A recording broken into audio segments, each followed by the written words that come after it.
In La Loma, Quezon City, demand for lechon picks up ahead of Noche Buena. Let's check the situation with Mobile Journal Evan Tarinque live on the ground. Evan, kamusta ang ating mga lechon dyan?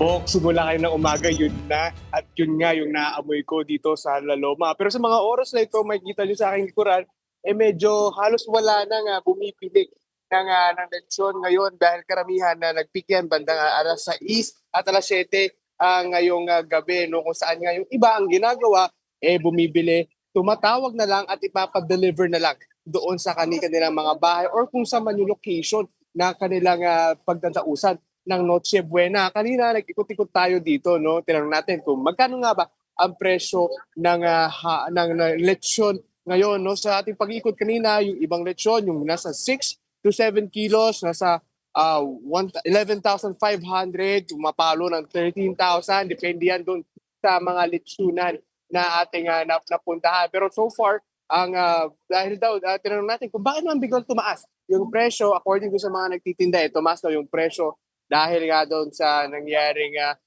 pagtanggal ng katayan dito sa loob ng La Loma. Kasi currently, no, yung mga baboy na ililitsyon dito galing pa doon sa isang slaughterhouse. So nagdagdag sila ng costing dahil doon, kaya naman tumaas din yung presyo ng mga lechon ngayon. Pero aside from that, sinusigurado naman nung mga nagtitinda ng lechon dito na meron silang enough supply para nga doon sa mga hahabol pa na mga bibili ng lechon ngayong gabi. And so far nga, ngayon, kung iikot ko kayo ng konti, saglitan lang, makikita natin na yung ilang mga tindahan dito, may mga lechon pa rin naka-display. Pero yung ilang dyan, may mga pangalan na ibig sabihin, nabili na yung lechon na yan at i-deliver na lang maya-maya. Bok?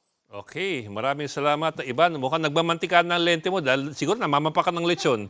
Sige, pero maraming salamat sa iyo. Mag-uwi ka ng isang stick ng lechon para sa amin. Isang stick, di ba? Thank you, Ivan.